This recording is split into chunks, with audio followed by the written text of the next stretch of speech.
In White Bridge, Washington, the past is never truly past.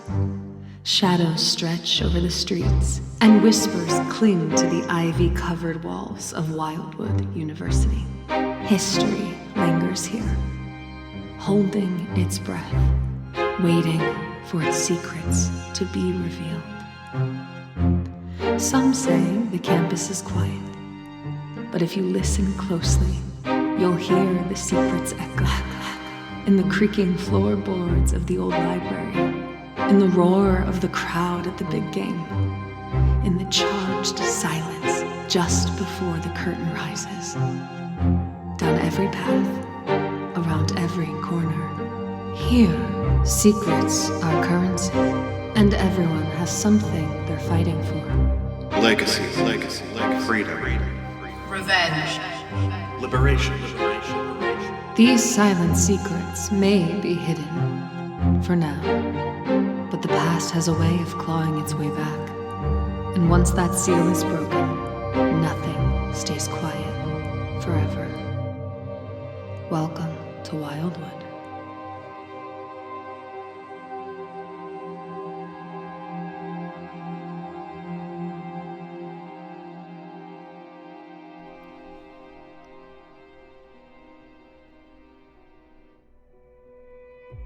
Welcome back, listeners, to another episode of These Silent Secrets Wildwood. And welcome to our very first Monologues from a Monster from this season. Monologues from a Monster is a way that we dive into each of these characters' heads, get to know them a little bit, and figure out what's going on when they're not saying what they're really saying, you know? Thank you so much for being a part of this journey with us. As you know, a lot of the TSS crew is going to be in Dayton for the Acadecon. And you should too. So check out our description for more information on that. And until then, please enjoy These Silent Secrets, Wildwood. First, we find Alex, our resident djinn, mulling over some interesting topics and developments.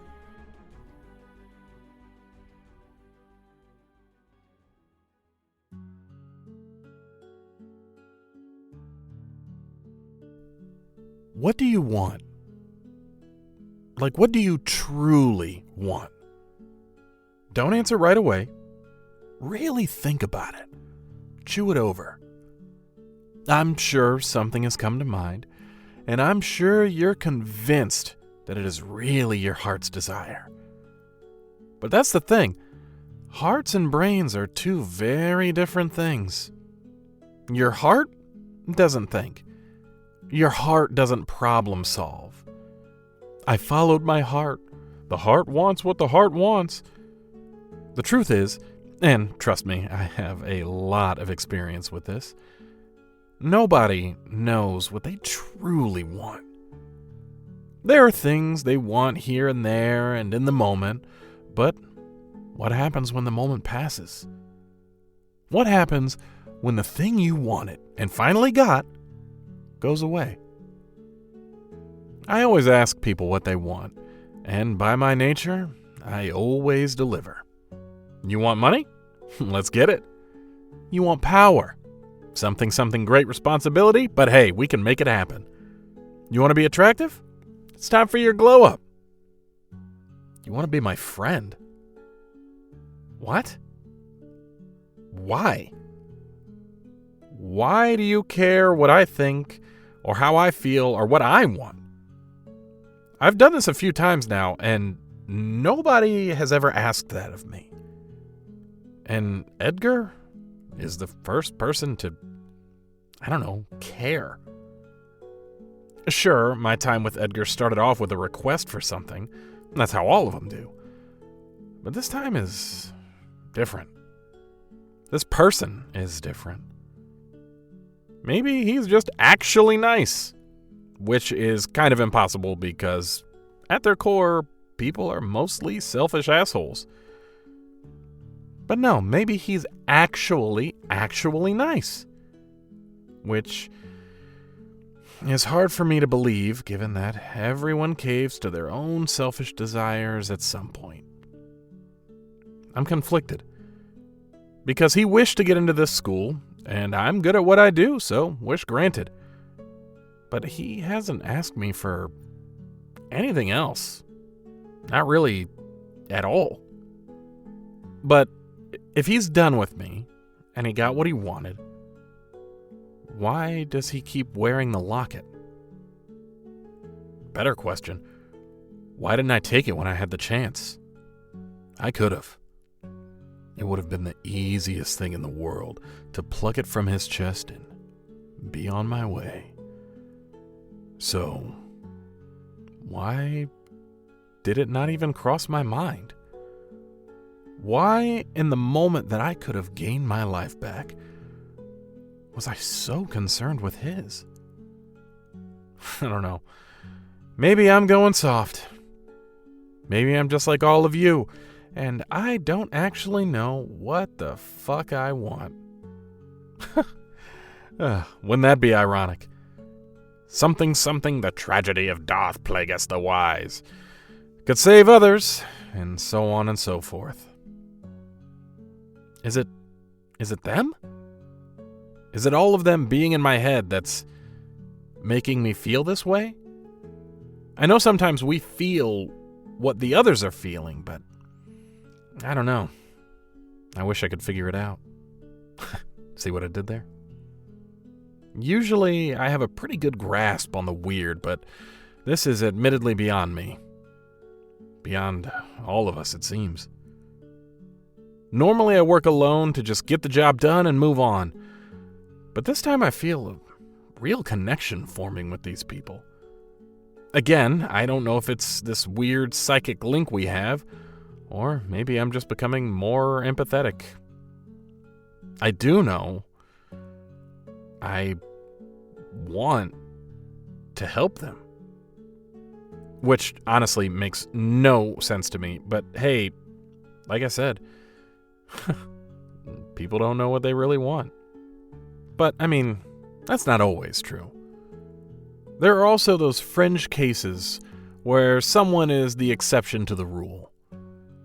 And you think you have a good grasp on what this person is all about, and despite all appearances, stereotypes, preconceived notions, and incorrect judgments about a person, they do know what they want. And it isn't at all what you'd expect. I just wish I could have helped them.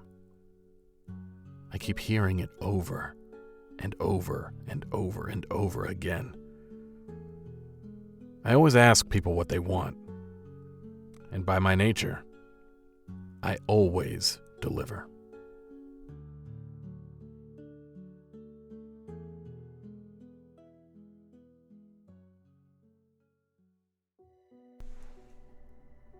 We leave Alex and fly through campus to the off-campus housing of one haunted house band, where Key is tossing and turning. I've been trying to sleep for the past hour, but I can't. I know everyone's fucked off to do their own stuff, but with this weird connection now, it makes it feel like they're still in the house. Not in my room or anything, but you know that feeling when you know your parents are downstairs, bickering or watching television, like they're on the other side of the house, but you still know that they're there. Yeah, feels like that. I don't know if I like it, but I guess this is the new normal. I've had to do a lot of new normals lately. New country, new state of being, new friends. Though forced friends don't always mean they're going to be good ones. I hope they are, but fuck it. If I can't sleep, I might as well put my time to use. Figure out what the fuck's going on. Wonder if Rocky's in the attic. Who am I kidding? It's like 4 a.m, of course he's not. Oh, thank God I left my textbook here on Thursday. Maybe, while I'm up here, clear in my head, I can figure out what those weird stars are about. See if there's supposed to be any visible planets. Like all of them. Or maybe there's comets passing through orbit. Maybe meteor showers. Anything. I know that there's catalogues somewhere in this book about, like, astrological timelines for the next 20 years or something. God, so much has happened already. It's been, what, a night? Well, I guess shit started before tonight, but... Fuck, it's like I set one foot on the soil of Wildwood and my entire life is fucked. I mean, it's nice that it's new and I can be stealth here, but God, what fucking cost? First, it was shit with Yvette, and then it was that stupid banquet. Now all these weird voices are in my head, and now the stars are wrong, and people are tripping out about snakes. And I guess I'm dead. Proper dead. Not sure why I'm still here, if that's the case, but I am here. Like, I can feel that my body's still moving. Maybe that shit's tied to the school as well. Feels like these grounds are fucking cursed or something. All this weird shit. Fuck. I'm dead. And I know for a fact that it's my own fucking fault. I don't know what to even do now, besides, I guess, pretending that I'm not dead. Trying to survive this shit show and finish out my degree before, I don't know, before I fade off, before I get dragged down into hell or do whatever's supposed to come next. I don't know what comes next. But I guess I'll find out. No. I'm not gonna focus on that. Don't need to think about that shit. There's more pressing stuff, like stars.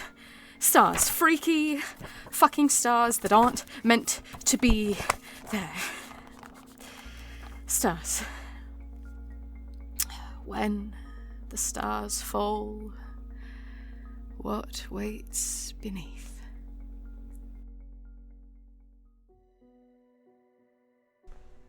We leave Key in their frantic late night studying and move through campus to the dorm of Vi Temple. Ink spilled on the floor around them as they type. I used to write a lot of these letters and notes and, I'm sorry that I haven't in a long time, but I guess I thought I was healed enough to not need to do it. That and ink kind of feels weird right now, so I think I'll just type this one. I guess I'll get recent events out of the way. I met a few people here at university. I think they're good people, deep down, past all the bullshit and illusions. Hey, I know a lot about illusions, don't I? You always said that I can spot a fake from a mile away. We're in something really deep, something scary and unknown, and tonight just proved that I wasn't ready for any of it. I almost got myself killed tonight, and the only thing I can think about is you. I saw you for just a moment when I was running for my life. You looked so happy, and you were with everyone. Mom, Dad, the odds.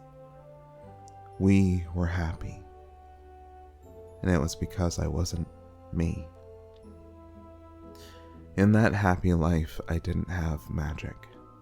I couldn't do the things I do, and everyone was better for it.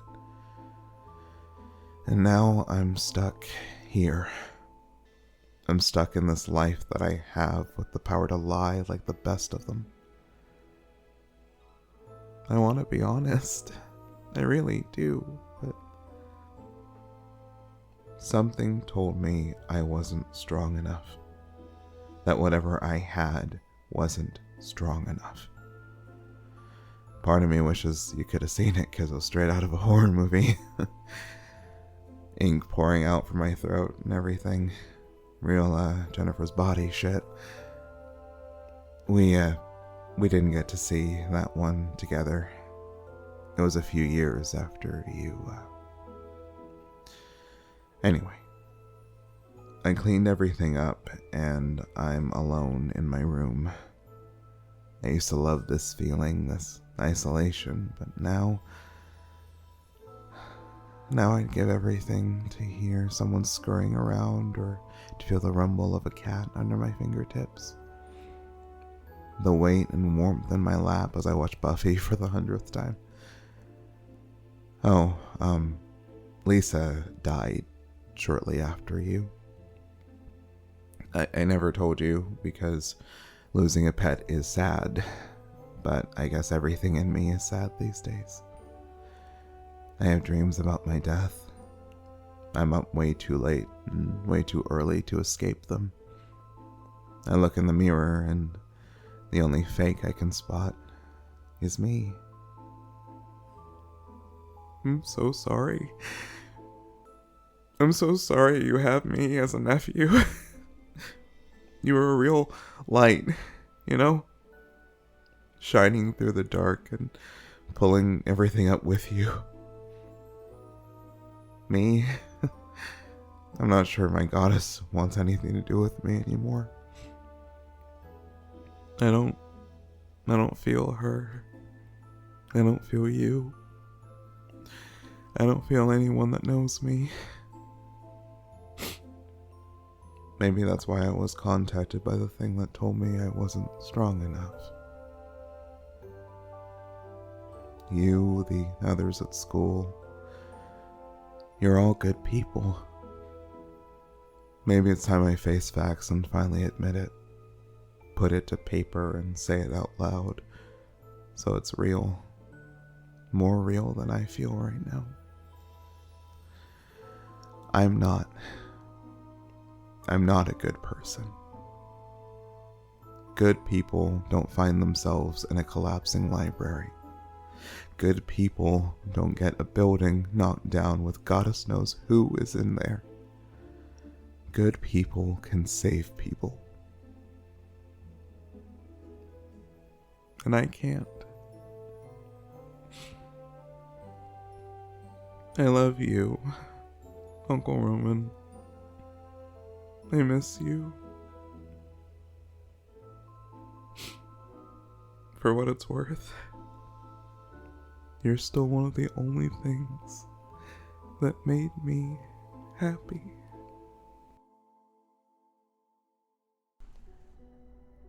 We leave Vi, and this time we zoom in on a frantic, confused, and frankly out of his depth Elliot.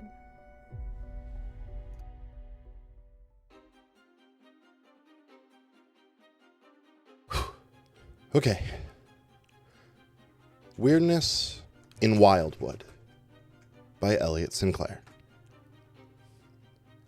Through the din of lectures, sporting events, award ceremonies, and parties galore, something strange and dark seems to be rising to the surface of life here in Whitebridge. Strange mythical ailments, illusory magics, and psychic phenomena are on the rise. What the fuck am I doing? How How did I get wrapped up in all of this bullshit? Probably because my curiosity outweighs my sense of self-preservation. Probably that. I guess I'm just trying to really come to terms with all of this. I mean, in one night, my entire understanding of what is possible has sort of crumbled. My mind might be irrevocably bridged to a bunch of other people. One of my best friends is in a creepy-ass coma from some mystery sting. And I'm just a bitch with a blog. I don't like how this feels. Knowing they all have access to my head, my thoughts, my feelings. I spent a long time mastering the art of keeping those locked down tight, and now a bunch of strangers have a direct line to them, and it feels scary. Like I constantly have someone reading over my shoulder, unable to really be alone with myself. And as much as I want to believe that getting fucked up helped, it was really only as good as when you're underwater, but can still hear the people above talking. And what's more, there's the why. I mean, if something big is happening, why the hell am I involved? I mean, let's not get it twisted. I am amazing, gorgeous, charming, clever, maybe a little vindictive when riled, but who isn't? But some of these folks are beyond me.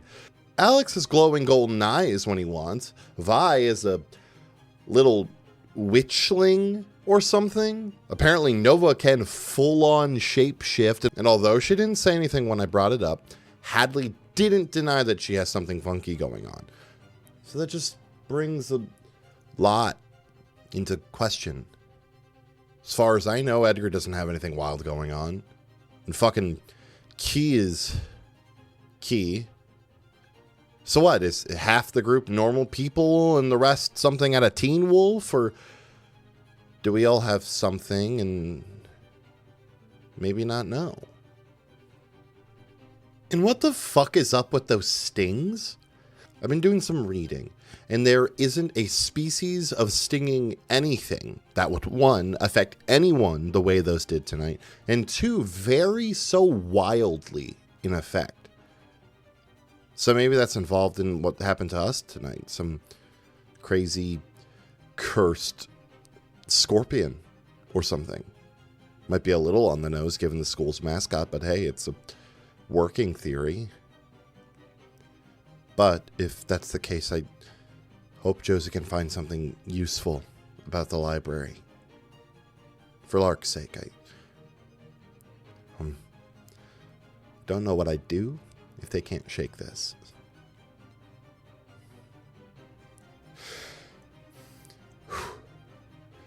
Okay. Enough wallowing. I can confidently say that I'm not going to be getting any sleep tonight. So, coffee time, and then I think I need to go hide in my hole for a bit and try and clear my head. It is far too crowded up there right now.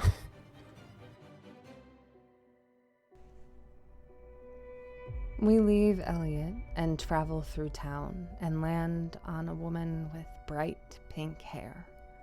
She looks forlorn.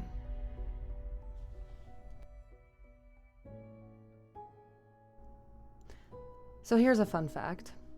Time travel sucks. Yeah, I said it. It sucks. It's not all glowy portals and Back to the Future hoverboards or DeLoreans or wise old mentors. I mean, it is not all it's cracked up to be. I've always been able to fix things. Okay, maybe fix is a strong word. I can change things. Nudge a second here, a misstep there. Dodge a disaster like I'm playing some god-tier level of cosmic whack-a-mole. Yeah, and I've gotten really good at it. I mean, I save people. Little things, big things, stupid things sometimes even. All of it. I mean, like Edgar. He'd be a bloodstain on the street if it weren't for me. I can normally save people. The party started normally, plastic cups, disgusting drinks, bad decisions, but then they started dropping. Like marionettes with their strings cut. I mean, just like bam, floor convulsing. I thought it was a prank, honestly, but then the screaming started. And I did what I always do. I rewound. I jumped back 10 seconds, 20, a minute. I warned them. I shoved the punch bowl off the table. I tried to clear the room. I dragged people out over and over and over. But you know what happened every single time? They collapsed anyway. But this time it was faster. This time it was earlier. This time it was worse. I kept trying to fix it. I did a dozen different things, but nothing stopped it. I pushed them out of the way. I yelled at them. Nothing. I mean, every loop ended the same no matter what. God, I don't know what her name was. She had mousy brown hair and unassuming features. I mean, she seemed nice enough, but she kept fucking dying on me. Over and over. I mean, every time I rewound, it all ended up back at flatlines. Cold eyes, panic, and not a single one of my do-overs changed her ending. One of the times I finally got her into an ambulance, and I thought that was it. Thought, this is the version that sticks. Heartbeat, breath, hope. But it didn't. I tried 12 different versions. 12. Do you know what it feels like to watch 12 versions of somebody die? I do. So yeah, time travel. Hell of a party trick. I mean, I can flip a coin until it lands on heads 12 times in a row, but so much for saving somebody when it actually matters. God, I thought I could help. I mean, that was the whole point, right? If you can move through time, why wouldn't you use it? But if I can't even do that, if nothing I do makes a difference, then what the hell is the point? I used to believe I was rewriting fate. Now I think I'm just reading the same script in different fonts. I mean, watch. Maybe whatever's going on with Edgar right now is because I stopped that car. Maybe I'm not supposed to be able to fix anything or change anything. So then what's the fucking point? Anyway, I don't really feel like going to parties anymore.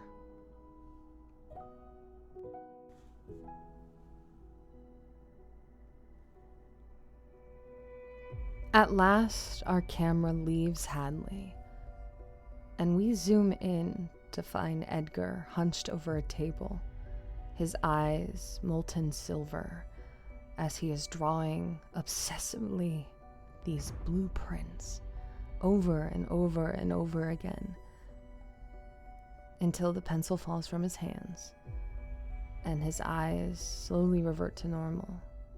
He pants, not realizing what had just happened, where his mind has gone. He moves across the room, lays down on the bed, glances over at Vi's side of the room, not really making a note of the new ink decorations all over the floor. He sighs and starts to think. I'm not exactly what you would call talented. I am not particularly good at sports. I can't sing or write music. Can't do math in my head. And my grades in high school were perfectly average. I don't really fit in with any of the groups because I don't really have anything to offer them. The point is, I am not scholarship material, and I sure as hell don't have what you would consider a, good resume. I was never going to make it to a school like this without a little creativity. My creativity just happened to come in the form of a magical being with cool powers. I didn't want to cheat my way in, but if I didn't, I'd be stuck going to community college in Kansas and living at home with my mom and her boyfriend, Luke. Trust me, I was not about to let that happen. I hate Luke. Like, a lot. Alex is kind of like my guardian genie, I guess.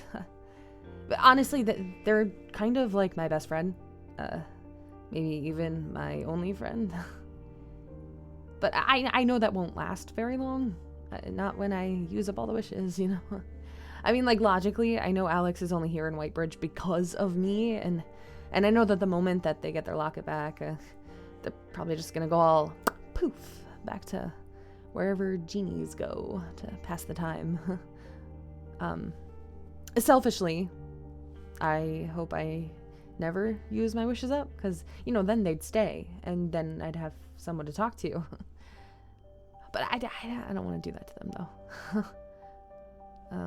But hey, who knows? Maybe they'll stick around, especially now that we've got this weird connection, and I start drawing blueprints all over the place. I hope they stick around to help me figure that one out. It's weird, this connection thing. You know, I really shouldn't like it, but honestly, it's really not that bad. I mean, feeling like there's people in my head all the time, some people might think that that's pretty awful. But to me, it's a lot less lonely in there now. So that's kind of nice, I guess. We leave Edgar, and the camera pans around campus until we land on the half-torn-down library. Construction has been halted due to an incident with a wrecking ball, and so it is deserted. Nobody is there.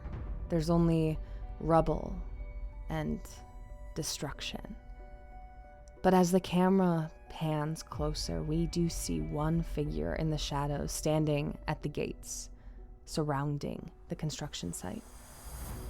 Nova. Her golden eyes are watching the library. It's almost like she was pulled to this spot. And as the gold in her eyes pulses, there's an echoing pulse of magic coming from the heart of the library. And all across campus and all across the town of Whitebridge, others feel that pulse too. A magician, a queen, a djinn, a ghost, a time traveler, a shapeshifter, and something else. Energy, magic, connection. It's theirs now. And only they can figure out what it means.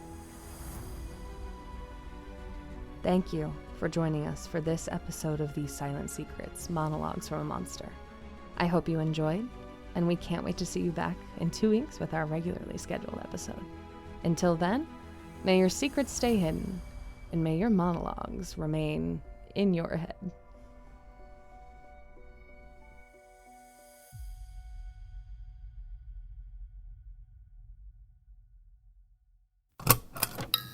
This has been a Ghostlight Media production.